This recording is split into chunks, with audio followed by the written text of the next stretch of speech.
The rain had been falling since dawn, soft and steady, turning the streets of Portland into a blur of gray sidewalks and glistening pavement.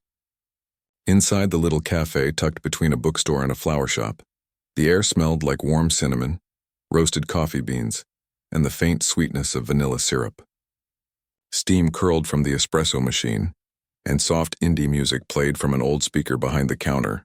Nothing too loud, just enough to fill the quiet. She stood behind the counter, wiping down the surface with a clean, damp cloth. Her movements were practiced, calm, unhurried. She'd done this 1,000 times before, wiping, pouring, smiling, listening. The cafe wasn't crowded this early on a Tuesday, just a couple of regulars nursing their lattes in the corner, and a student typing away on a laptop near the window. It was peaceful, the kind of peace she'd worked hard to build. She'd opened this place 5 years ago, after years of saving every spare dollar from waitressing double shifts and taking night classes in business management. It hadn't been easy. There were months when she wasn't sure if she could pay the rent, days when she cried in the storage room after closing, wondering if she'd made a mistake.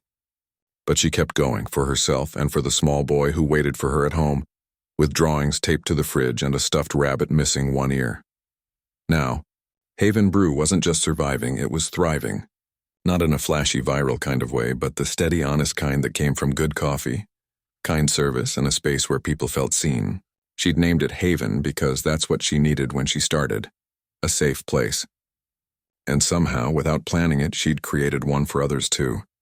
She glanced at the clock, 9:17 a.m., time to refill the pastry case. She turned toward the back, grabbing a tray of fresh blueberry scones from the oven when the bell above the front door chimed. She didn't look up right away. Customers came and went all morning. But something about the way the door closed, slow, deliberate, made her pause. And then she felt it. That strange electric stillness that sometimes happens when the past walks into the present. Her hands froze around the tray. She turned. And there he was. Standing just inside the doorway, shaking rain from his dark overcoat, looking like he'd stepped out of a magazine spread. Tailored suit beneath the coat, expensive leather shoes already damp from the sidewalk, briefcase in one hand. He scanned the room, his eyes sharp but tired, like he hadn't slept in days. And then his gaze landed on her. Time didn't stop, it just slowed. She recognized him instantly, even though it had been 6 years. His hair was shorter now, his jaw a little more defined, his posture stiff with the weight of responsibility. But it was him, the man who had once held her hand under the stars and promised her forever, then disappeared without a word when she needed him most. Her breath caught in her throat. She set the tray down carefully, afraid her hands might shake.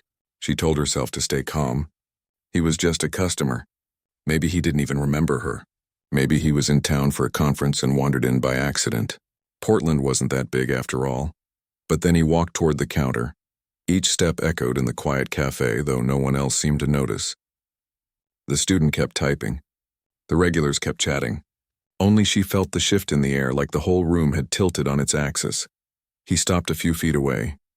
His eyes met hers, and for a long moment, neither spoke. "You still make the best coffee in the city," he finally said, his voice lower than she remembered, rougher around the edges. She forced a small smile, professional but distant. "Black, no sugar?" He blinked, surprised. Then a faint, sad smile touched his lips. "You remembered."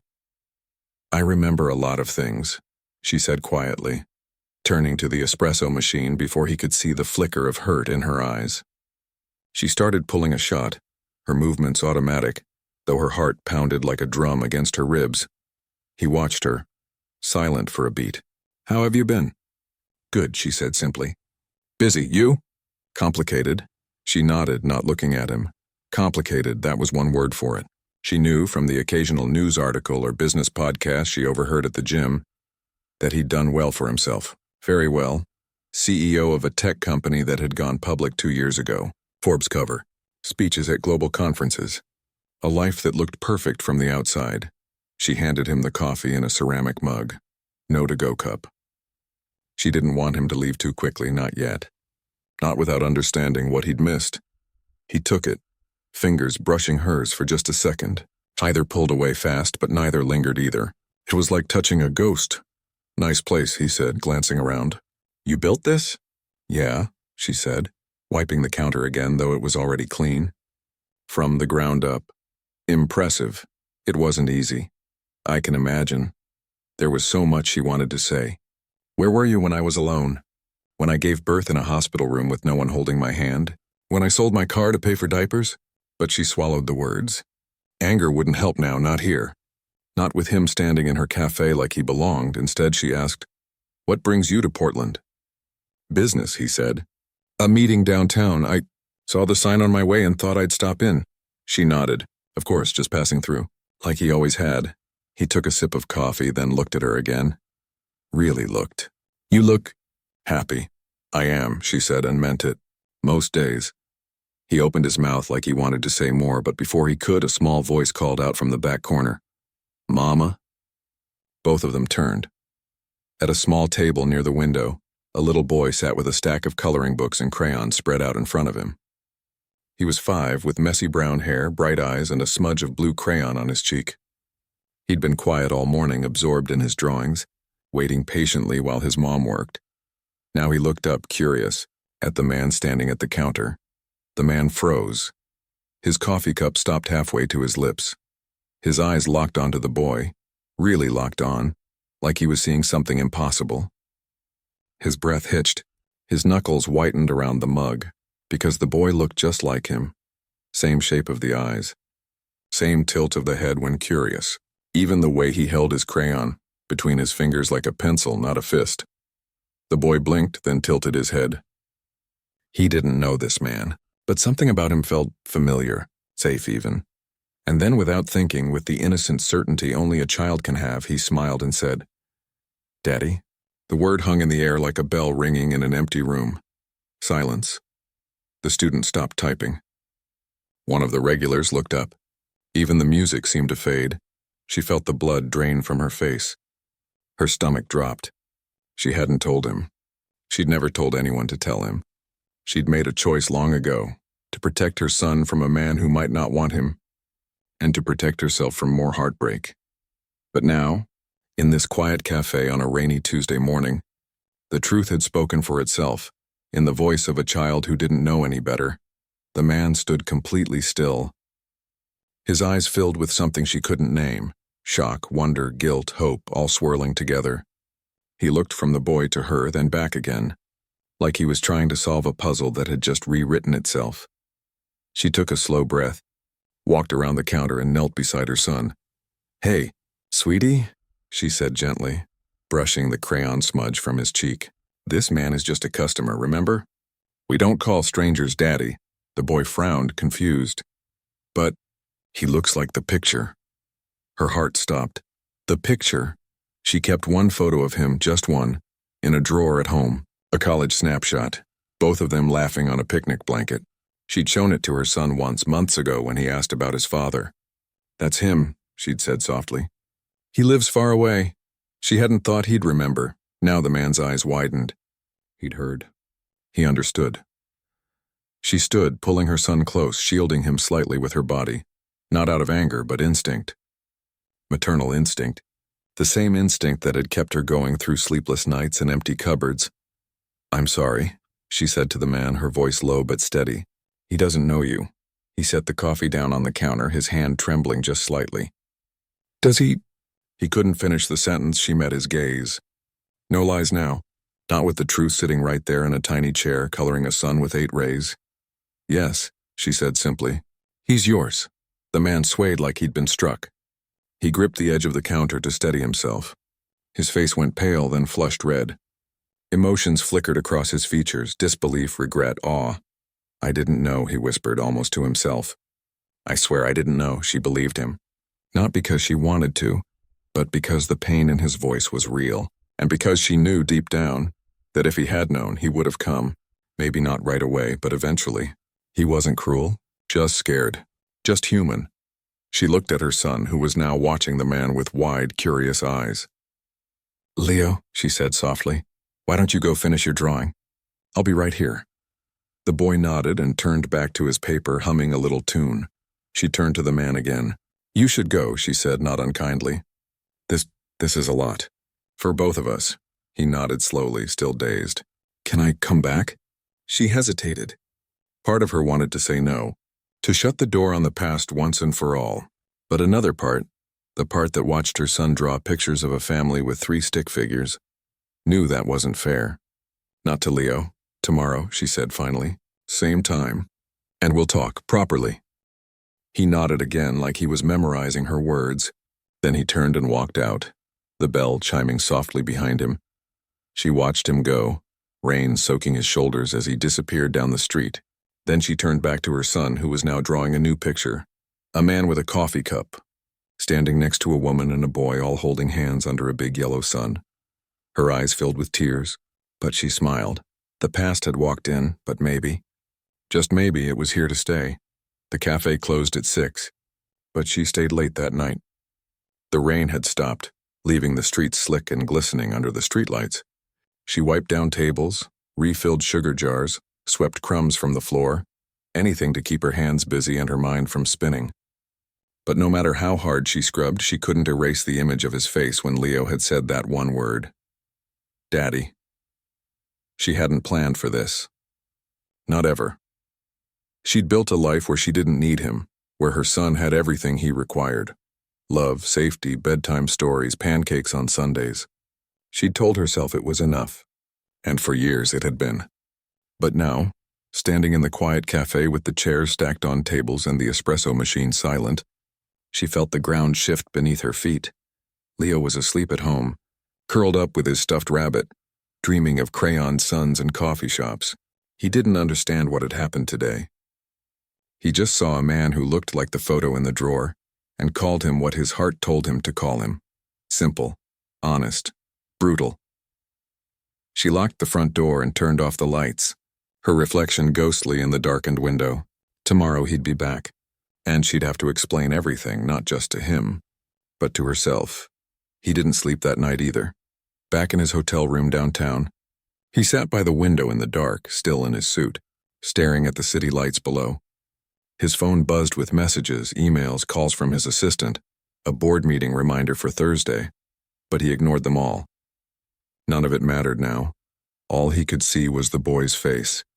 Those eyes, that smile, the way he'd tilted his head, just like he used to do when he was trying to solve a hard math problem in college.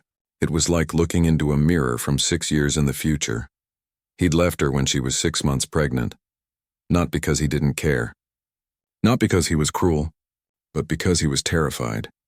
Back then, he'd just landed a once-in-a-lifetime internship at a major tech firm in California. It was the kind of opportunity people killed for. Long hours, high pressure, but a direct path to everything he thought he wanted: success, respect, a future. He told her he'd be back in 3 months, just long enough to prove himself, but then the internship turned into a job offer. The job turned into late nights and bigger responsibilities, and somewhere in the chaos of trying to keep up, he started pulling away. He stopped calling as often. His texts got shorter, and when she told him she was scared, really scared, he didn't know what to say. He felt trapped, not by her, but by the life he thought he was supposed to want. One night, after a brutal argument with his boss, he wrote her a note. Just a few lines. I'm not ready. I don't want to hold you back. Please don't wait for me. He left it under her door and caught the first flight out the next morning. He told himself it was for the best, that she'd find someone better, someone who wasn't drowning in ambition and self-doubt.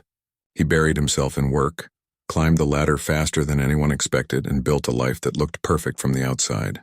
But inside there was always a quiet ache, a question he never dared to ask. What if? Then 2 months ago he ran into an old college friend at a conference. Over drinks, the friend mentioned her, casually, like it was no big deal. Oh, she's doing great. Runs her own cafe now. And she's got a little boy, must be about 5. He'd nearly dropped his glass. A boy? He'd asked, voice tight. Yeah, cute kid. Looks just like you, actually. The room had spun. He'd excused himself, walked straight to the bathroom and leaned against the sink, heart hammering. All this time, she'd had his child, and he hadn't known. He'd never even asked. That night, he couldn't sleep. He dug through old emails, social media, anything. But she'd kept a low profile, protected her privacy fiercely. He found a photo of the cafe online, saw her smiling behind the counter, and something inside him cracked open. He didn't come to Portland just for business. He came because he needed to see her. To see if the friend was right. To see if there was still a chance, even a sliver, to make things right. And then, in that quiet cafe, his son had looked up and called him Daddy before he even knew his name. The next morning she arrived early. She'd barely slept, but she made Leo's favorite breakfast, scrambled eggs with cheese and toast cut into stars, and walked him to the neighbor's house, where he'd spend the day playing with their dog and building block towers. She kissed his forehead, hugged him tight, and promised to pick him up after lunch. Then she went to the cafe, her stomach in knots. She didn't know what she'd say. How much to tell, how much to forgive. At 9:15 a.m. the bell chimed. He was there. Not in a suit this time, but in dark jeans and a soft-looking sweater, like he was trying to disappear into the background. He held 2 paper cups, one black coffee, one with a splash of milk, just how she used to take it. "I wasn't sure if you'd remember," he said quietly, handing her the cup. She took it. "I remember."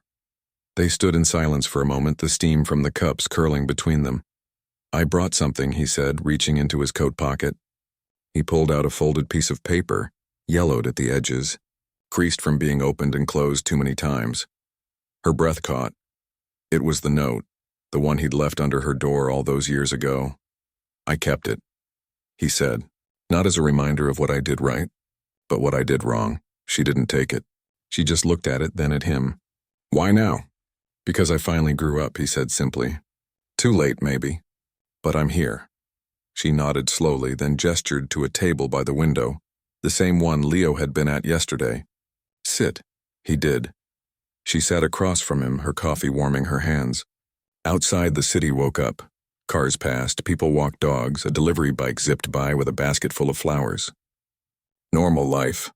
But inside, everything felt suspended. "I didn't tell you about him," she began, voice low, "because I didn't want him to be an obligation. I didn't want you to feel forced into a life you didn't choose. And I didn't want to get hurt again." He flinched. "I deserved that." "You left," she said, not angrily, just stating a fact. "You left when I needed you most. When he needed you." "I know," he said, eyes downcast. "I was scared. I thought I wasn't ready to be a father. I thought I'd ruin his life like I thought I was ruining mine. But I was wrong. So wrong." She watched him, saw the lines around his eyes, the weight in his shoulders. This wasn't the same young man who'd run away. This was someone who'd carried regret for years.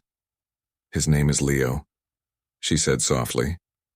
"Leo," he repeated, like he was testing the sound of it. "It suits him. He's smart, funny, loves dinosaurs and drawing. Hates peas, sleeps with the light on." He smiled faintly. "I used to sleep with the light on, too." She almost smiled back. Almost. "He asks about you," she admitted. "Not often. But sometimes, when he sees other dads at the park or in books. I showed him that one photo, just once. I didn't think he'd remember." "He remembered," he said, voice thick. "Because he's mine," she nodded. "He is." They sat in silence for a while, watching the street. A little girl ran past, chasing a red balloon. Somewhere, a saxophone played from an open window. "I don't expect you to forgive me," he said finally, "but I want to know him. If you'll let me, even if it's just slowly. A coffee after school. A walk in the park. Whatever you're comfortable with." She looked at him, really looked. Not at the CEO, not at the ghost of her past, but at the man sitting across from her, raw and honest and trying. "I need to protect him," she said. "That's my job." "I know," he said.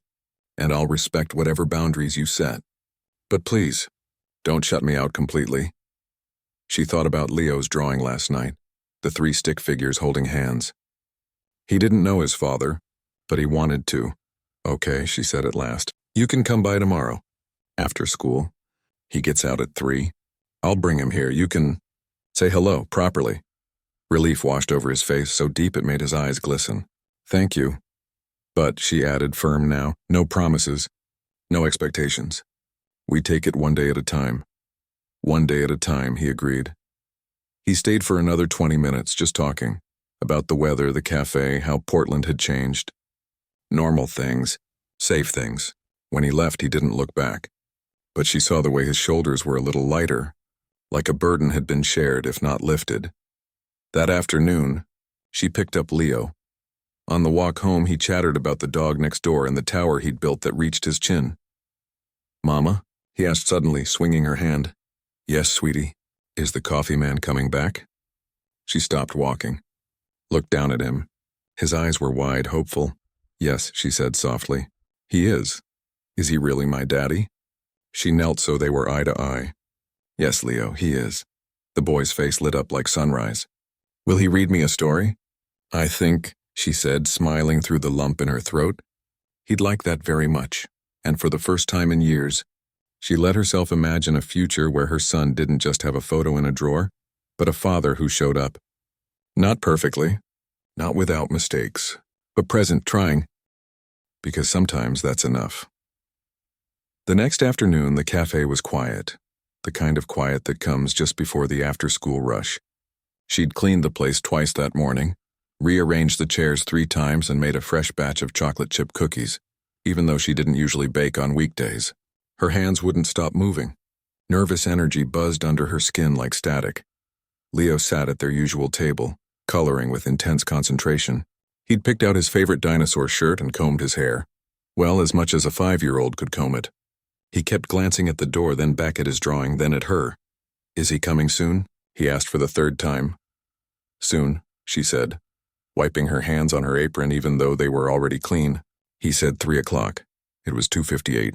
She checked the clock again. Her stomach twisted. What if he didn't show? What if he changed his mind? What if this was all just another false start? Another promise that dissolved like steam? But then at exactly 3, the bell chimed. He walked in. No briefcase, no suit, just a soft jacket and a paper bag in one hand. His hair was a little messy, like he'd run his hands through it too many times. He looked nervous too. Leo saw him and froze mid-crayon stroke. The man stopped just inside the door, eyes scanning the room until they landed on the boy. For a second, neither moved. Then Leo slid off his chair and took a few hesitant steps forward. The man knelt down slowly so he was at eye level. "Hey," he said gently. "I brought you something." He opened the paper bag and pulled out a small wrapped package. Leo took it, fingers trembling just slightly, and tore off the paper. Inside was a hardcover picture book, The Dinosaur That Pooped a Planet. Leo's eyes lit up. "You know about Mr. Dinosaur?" "I heard you liked them," the man said, smiling. "From your mom." Leo looked at her, then back at him. "Do you want to sit with me?" "Yes," the man said, voice soft. "Very much." She watched as they settled at the table together. The man didn't crowd him, didn't try too hard. Just sat beside him, shoulder relaxed, listening as Leo explained the rules of his coloring game. Blue for oceans, green for forests, red only for volcanoes. She busied herself behind the counter, but her eyes kept drifting back. She saw the way he leaned in when Leo spoke, how he asked questions instead of just talking, how he laughed at the right moments, not too loud, not forced. He was trying, really trying. After a while, Leo climbed onto the chair next to him and leaned against his arm while they looked at the new book together. The man didn't flinch, didn't pull away, just let the small body rest against his like it was the most natural thing in the world. Her throat tightened. Later, when Leo went to the bathroom, the man walked over to the counter. He didn't say anything at first, just stood there looking at her with an expression she couldn't quite read. "He's amazing," he finally said. "He is," she agreed. "I keep thinking, what if I'd been there for his first steps, his first word, his first day of school?" "You can't change the past," she said gently, "but you're here now." He nodded, but his eyes were distant. "I want to do this right, but I don't know how. I've never been good at this kind of thing." "No one is at first," she said. "You just show up.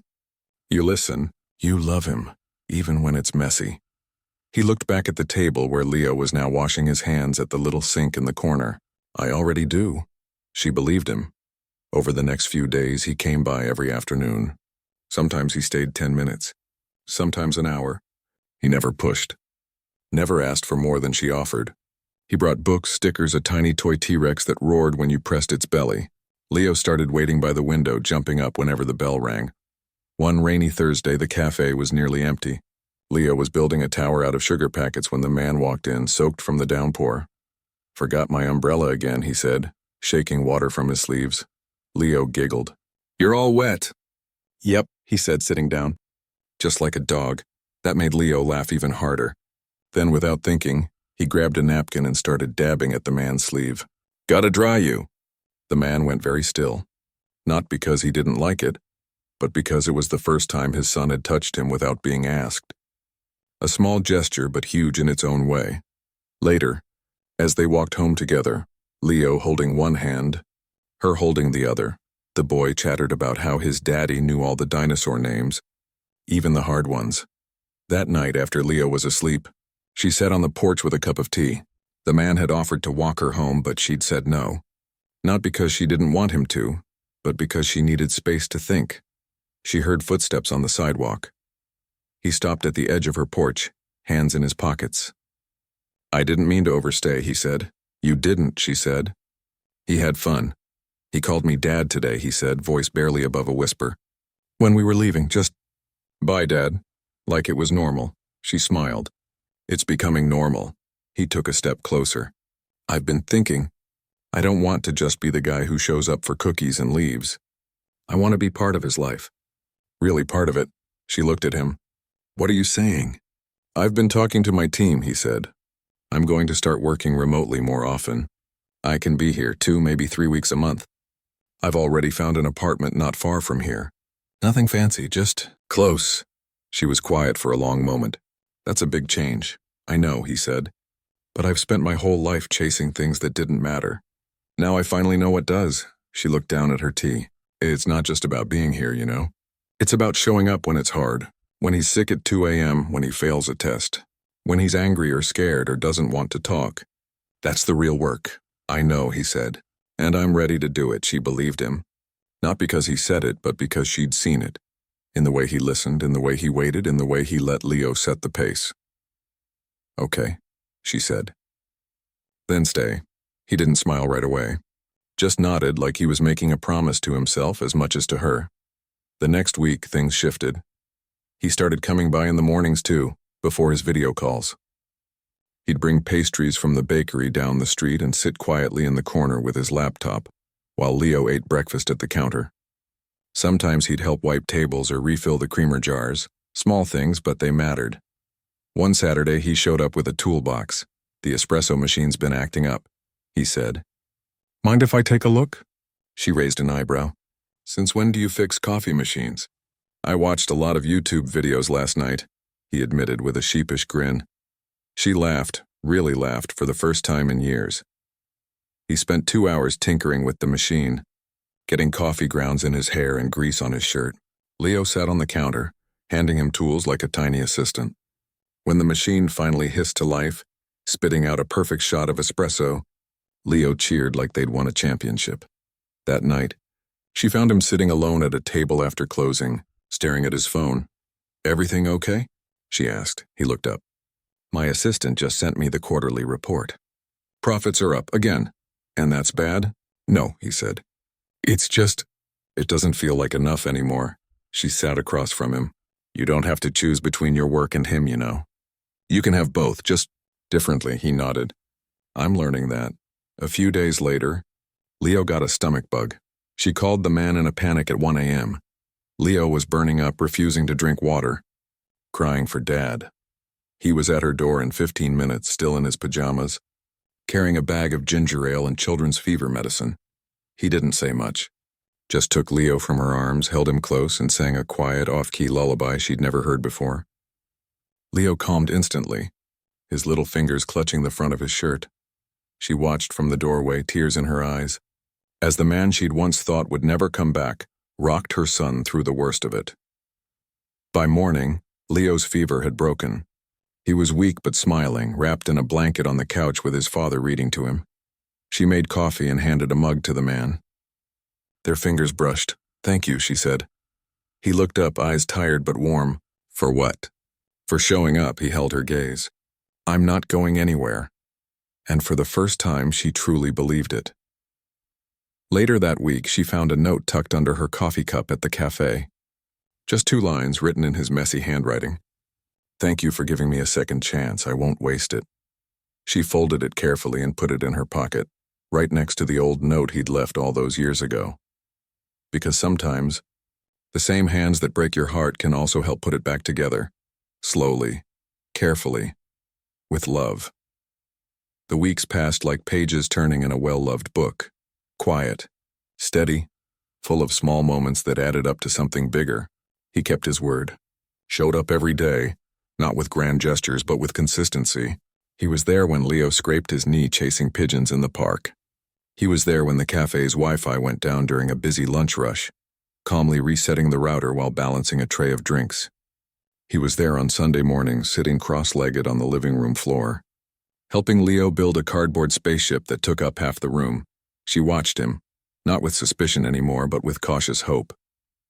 He didn't try to take over, didn't act like he'd earned a place overnight. He asked before he did anything, "Can I pick him up from school? Is it okay if I read him a bedtime story? Should I stay for dinner?" And every time she said yes a little more easily than the time before.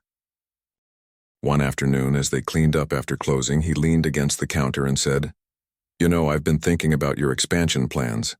She paused, sponge in hand. "What expansion plans?" "The ones you mentioned months ago," he said. Before everything. You wanted to open a second location. Maybe add pastries made in-house." She blinked. She hadn't realized he remembered. "That feels like a lifetime ago." "It doesn't have to," he said gently. "You've got a great thing here. People love this place. And you're ready." She shook her head, smiling faintly. "Ready doesn't pay the bills. I looked into loans last year. The bank wanted collateral I don't have. And investors, well, they want control. I'm not giving up my vision." He nodded slowly. "What if you didn't need a traditional loan? What if you had a partner? Someone who believes in what you're building but doesn't want a say in how you run it?" She looked at him, wary. "You're not offering to just give me money." "No," he said quickly. "That's not what I mean. But I know people. I've helped small businesses before, quietly, through a fund my company runs. Low interest, flexible repayment. No strings. You keep full ownership. You just get the support to grow." She studied him. "Why would you do that?" "Because I believe in you," he said simply. "And because I want to be part of your success. Not as your savior, just as someone who's on your team." She didn't say yes right away. She thought about it for days. Talked to her accountant. Read the terms carefully. In the end, she agreed, not because she needed him, but because she trusted him now. And because she saw how proud Leo was when his dad helped fix the cafe's sign, or carried in bags of coffee beans. The loan came through faster than she expected. Within a month, she'd hired a part-time baker, upgraded the kitchen equipment, and started offering fresh croissants and muffins every morning. Business picked up. Lines formed outside the door on weekends. She even started a little loyalty program. Buy 9 coffees, get the 10th free, and people loved it. He never took credit. Never mentioned the loan to anyone. But sometimes, late at night, she'd catch him watching her from across the room, a quiet pride in his eyes, like he was seeing her not just as the woman he'd once loved, but as the person she'd become on her own. One rainy Saturday, they hosted their first family story hour. She'd been nervous. What if no one came? What if it was too much? But by 10 a.m., the cafe was full. Kids sat on colorful mats, parents sipped lattes, and in the corner, he sat in a tiny chair that barely held him, reading Where the Wild Things Are, in a voice that was surprisingly soft and steady. Leo sat right in front, beaming like he'd personally organized the whole thing. Afterward, as they cleaned up together, Leo ran over with a drawing. "Look, it's us." She took the paper. It showed 3 figures under a rainbow, a woman with a coffee cup, a man with a book, and a small boy holding both their hands. Above them, in wobbly letters, "My family." Her eyes stung. She looked at the man beside her. He was staring at the drawing, his throat working. "He's starting to see us that way," she said quietly. "He's not wrong," he replied. They didn't talk about labels, boyfriend, partner, co-parent. They didn't need to. What they had was something quieter, deeper, a shared purpose, a mutual respect, and a love that had been broken, buried, and slowly, carefully rebuilt around the one thing that mattered most. But it wasn't all easy. One evening, after Leo was in bed, they sat on her porch with mugs of tea. The air was cool, the streetlights casting long shadows. "I got offered a new role," he said suddenly. Head of global operations. It would mean more travel. Longer hours, she went still. For how long? Indefinitely, he said. It's a big step. The kind of thing I used to dream about. She looked down at her tea. And what do you want now? He was quiet for a long time. Crickets chirped. A car passed in the distance. I used to think success meant climbing higher, he said finally. Now I think it means being present. Being here for him, for you, for this. He gestured to the house, the street, the life they were quietly stitching together. So you'll say no? I already did, he said. This morning. She looked at him surprised. Just like that? Not just like that, he said with a small smile. It took me all night to write the email, but yeah. I said no. She didn't know what to say, so she just reached over and squeezed his hand. He squeezed back. Later that week, Leo came down with a cold. Nothing serious, but enough to keep him home from school. She had to open the cafe, so the man stayed with him. When she came home at lunch, she found them on the couch, wrapped in a blanket, watching cartoons. Empty soup bowls on the table, Leo's head resting on his chest. He fell asleep 10 minutes ago, he whispered. I didn't want to move. She smiled and sat on the edge of the couch. You're getting good at this. Had a great teacher, he said, nodding toward her. She stayed quiet for a moment, watching her son breathe. You know, I used to be so angry at you. For leaving. For making me do this alone. I know, he said softly, and you had every right to be. But now, she took a breath. Now I'm glad you came back. Not for me, for him. He deserves to know you. He deserves more than that, he said. He deserves a dad who's all in. And he was. Every day in 1,000 small ways. He started coming to parent-teacher meetings. Learned how Leo liked his sandwiches cut. Triangles, never rectangles. Remembered which stuffed animals were on duty each night. He even signed up to help with the school's fall festival, showing up in a ridiculous pumpkin costume that made Leo laugh until he cried.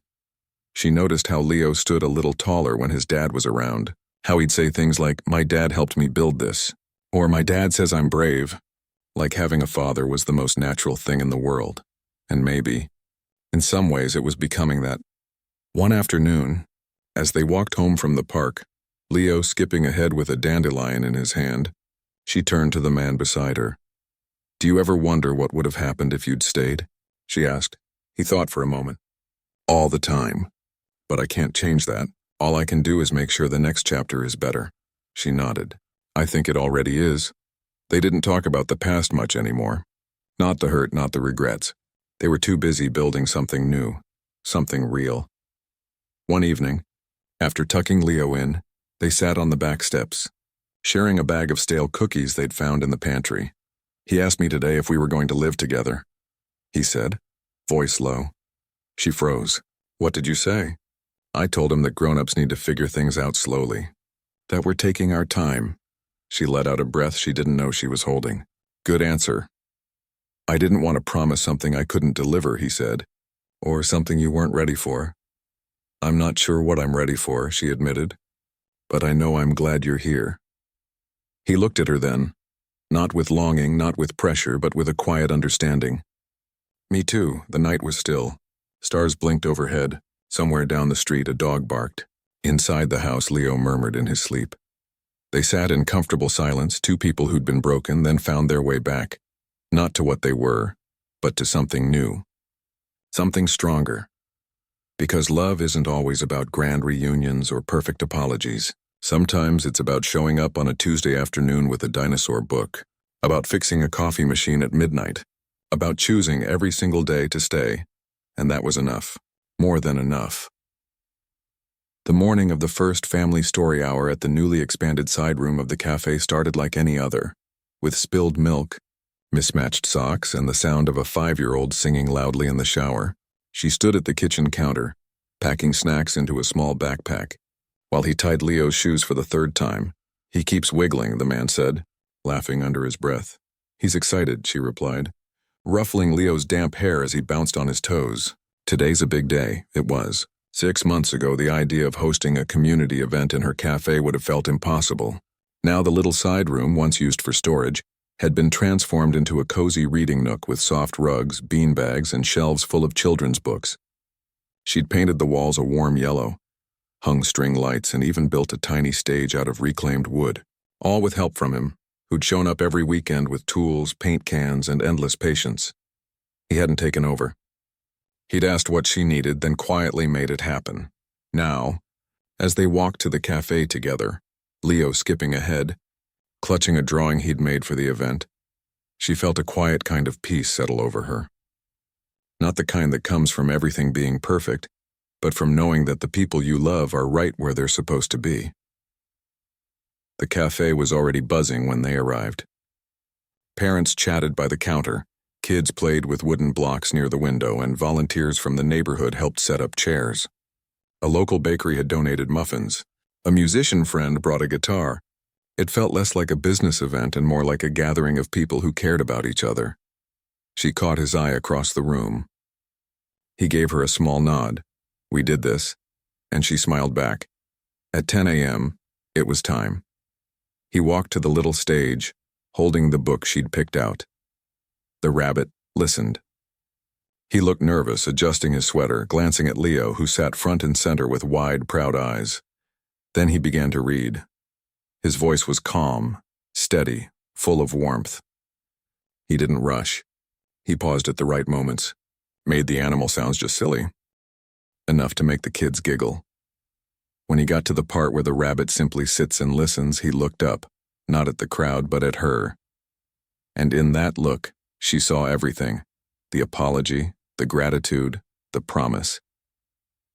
After the story, the kids clapped. Leo jumped up and ran to the stage, throwing his arms around his dad's legs. The man knelt and hugged him tight, whispering something in his ear that made Leo beam.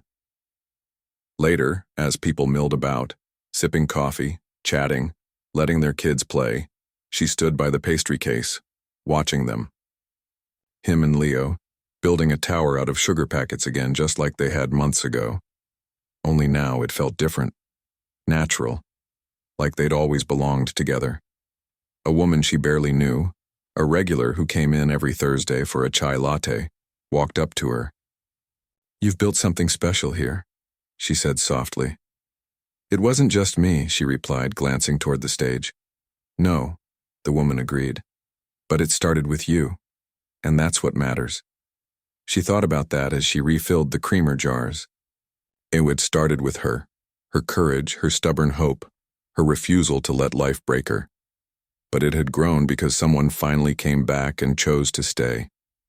That afternoon, after the last guest left and the chairs were stacked, they sat together on the floor of the reading nook, surrounded by stray crayons and crumpled drawings. Leo was half asleep against his dad's shoulder, eyelashes fluttering. "He had a good day," the man said quietly. "He did," she agreed. "We all did." They didn't talk about the future, not in big, sweeping terms. No promises of forever, no dramatic declarations. They'd learned that life doesn't work that way. It's built in moments: a shared coffee, a bedtime story, a hand held during a thunderstorm. But they had started talking about practical things, like how he'd officially moved into the apartment, 3 blocks away, not because they were rushing into anything, but because he wanted to be close. Like how they'd agreed on a shared calendar for Leo's school events, doctor appointments, soccer practice. Like how they'd started seeing a family counselor, not because things were broken, but because they wanted to do this right. Trust wasn't rebuilt in a day. It was rebuilt in 1,000 small choices: showing up on time, keeping promises, listening without fixing, apologizing when wrong, and he'd made every single one.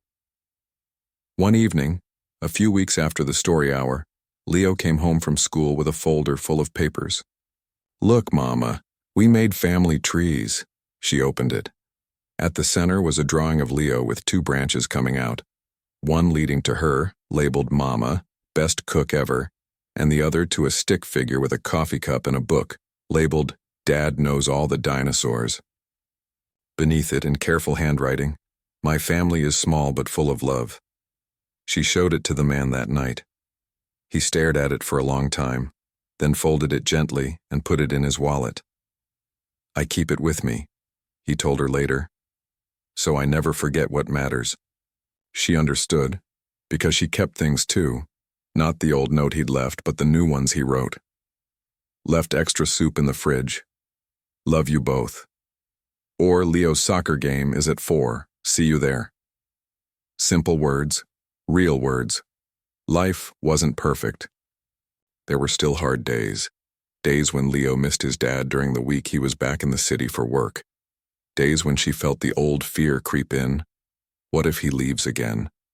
Days when they disagreed about bedtime or screen time, or whether 5-year-olds really needed a pet lizard. But they talked, they listened. They chose each other over and over. And Leo? He thrived. He started sleeping through the night, made friends at school, drew pictures of the 3 of them having picnics, flying rockets, baking cookies. Once his teacher pulled her aside and said, "He's so confident now, like he knows he's loved." That was the real victory. One rainy Sunday, they all stayed in. Pancakes for breakfast, board games on the living room floor, a movie with too much popcorn. As the credits rolled, Leo curled up between them on the couch, head on his dad's lap, feet in her lap. "I'm happy," he said sleepily. "Me too," the man murmured, stroking his son's hair. She looked at them. The man who'd once walked away, now fully present. The boy who'd been born from heartbreak, now full of joy, and felt something shift inside her. Not forgiveness exactly. She'd forgiven him long ago. This was something deeper. Acceptance. Peace. Later, after Leo was in bed, they stood on the porch, watching the rain fall in soft sheets. "I've been thinking," he said, "about cutting back even more at work. Maybe stepping into an advisory role. I don't need the title, I just want the time." She leaned against the railing. "You sure?" "I've never been more sure of anything," he said. "I spent years building a life that looked good on paper. Now I want one that feels good in my heart." She smiled. "Good answer." He turned to her then, not with urgency, but with quiet certainty. "I know we're taking things slow, and I respect that. But I need you to know, I'm not going anywhere. Not ever again." She looked into his eyes, the same eyes Leo had, and saw no trace of the fear that had once driven him away. Only love. Steady, grown-up, hard-won love. "I know," she said, and she did. The next month, the cafe celebrated its 6th anniversary. They hung paper lanterns, served free coffee all day, and let kids decorate cookies in the back room. In the evening, after closing, it was just the 3 of them, eating leftover cake at a corner table, laughing about how Leo had accidentally dyed his hands blue with frosting. As they walked home under a sky full of stars, Leo held both their hands. "Look," he said suddenly, pointing ahead. "Our house." She followed his gaze. Their house, not hers, not his, but theirs, in the way that mattered. Warm light in the windows. A bike leaning by the porch. A drawing taped to the front door. 3 stick figures holding hands under a big, smiling sun. Inside, the kettle would be waiting. The couch would be soft. And for the first time in a long time, the future didn't feel like something to survive. It felt like something to look forward to. Because sometimes the people who break your heart are the same ones who help you build something even stronger in its place. Not with grand gestures, but with daily choices. With showing up. With staying. And that, more than any title, any success, any perfect ending, was the real happy ever after.